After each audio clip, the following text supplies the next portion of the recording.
মহিষাদলে বিডিওর গা জোয়ারি।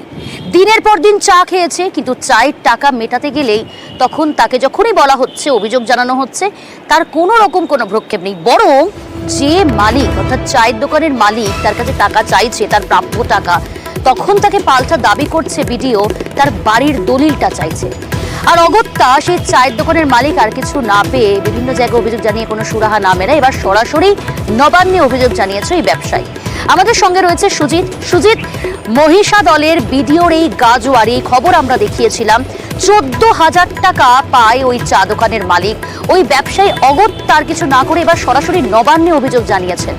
কোনো কি প্রতিকার পেয়েছেন এখনো পর্যন্ত, কি জানতে পারছো, এবং নির্দিষ্টভাবে ওই বিডিওর কোনো প্রতিক্রিয়া এখনো পর্যন্ত নতুন করে কিছু পাওয়া গেল?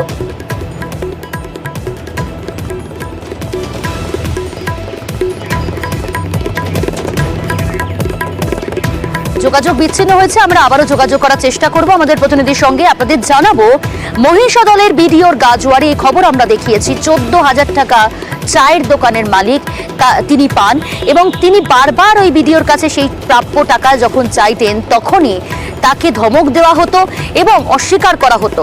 অগত্যা সেই ব্যবসায়ী অভিযোগ জানিয়েছে পঞ্চায়েত সমিতির কাছে, কিন্তু তারপরেও কোনো সুরাহা পাননি তিনি সেই বকেয়া টাকা পাওয়ার জন্য। এবং অবশেষে টাকা না পাওয়ায় এবার নবান্নেই ফোন করে নালিশ চালালেন ওই ব্যবসায়ী বিডিওর সম্পর্কে, বিডিওর বিরুদ্ধে। সুজিত রয়েছে। সুজিত, অগত্যা ওই ব্যবসায়ী যেখানে আর কোনো রকম কোনো সুরাহা পেলেন না, তিনি এবার সরাসরি নবান্নে ফোন করে নালিশ জানালেন ওই ব্যবসায়ী বিডিওর বিরুদ্ধে। কি বললেন তিনি? আর বাধ্য হলেন প্রিয়াঙ্কা, এক কথায় বলা যায় বাধ্য হলেন, কারণ তিনি স্থানীয়ভাবে প্রথমে এই অভিযোগ কিন্তু তিনি জানিয়েছিলেন পঞ্চায়েত সমিতির সভাপতি বা বিধায়কের কাছে গিয়েছিলেন। তিনি বলছেন এবং তিনি দাবি করছেন যে অভিযোগ লিখিত আকারে দেওয়ার পরও যখন কোনো কাজ হলো না, শেষমেশ তিনি কিন্তু একেবারে সরাসরি নবান্নে ফোন করলেন এবং সেই ফোনটা কিন্তু দিদিকে বলন নম্বরে ফোন করে, এবং তিনি রীতিমতো ফোন করে যে অভিযোগ করেছেন সবটাই কিন্তু বিডিওর বিরুদ্ধেই অভিযোগ করেছেন। বিডিও তাকে তার পাওনা টাকা না দিয়ে যে বকেয়া যে রয়েছে, চা খেয়েছেন, টিফিন খেয়েছেন, এবং বলা যায় যে মাসের পর মাস যেটা ডিউ থাকলো সেটা কিন্তু কোনোভাবে একেবারে বলা যায় তাকে দেওয়া হচ্ছে না। এবং প্রিয়াঙ্কা তা নিয়ে তিনি প্রতিক্রিয়া পেয়েছো? তিনি তো অভিযোগ অস্বীকার করেছিলেন, তার বিরুদ্ধে ওটা যে অভিযোগ ছিল সেগুলো অস্বীকার করলেন, কিন্তু পরবর্তী সময় কি তার কোনো প্রতিক্রিয়া পাওয়া গেছে? এই যে নবান্নে ফোন করে নালিশ করেছেন ব্যবসায়ী, এরপর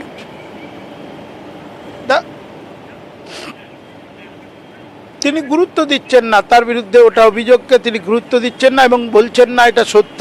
তিনি বলছেন টাকাটা 14 নয় কম, এবং তিনি বলছেন দলিল দেখার বিষয়টাতেও তিনি নিজে সাফাই দিয়েছেন যে তার বাড়িটি যেটা দোকানঘর সেটি রয়েছে ক্যানেলের পাশে, তাই কাগজ দেখা হচ্ছে, দলিল দেখা হচ্ছে, অন্যদেরও দেখা হচ্ছে, কিন্তু এটা মানতে চাইছেন না এলাকার মানুষ, বাসিন্দা, ব্যবসায়ীরা।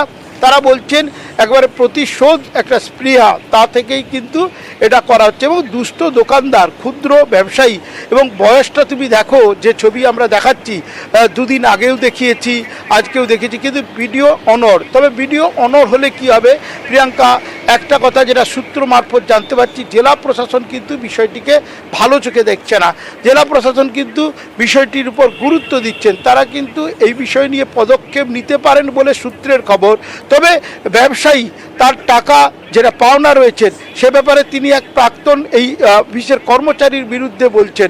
তিনি সব অর্ডার দিতেন, তিনি দায়িত্বে ছিলেন, তিনি নন্দীগ্রাম রেয়াপাড়ায় বদলি হয়েছেন, সেই লক্ষণবাবু বলে তিনি অর্ডার দিয়েছেন, কিন্তু ভিডিও বলছেন লিখিত অর্ডার কোথায়?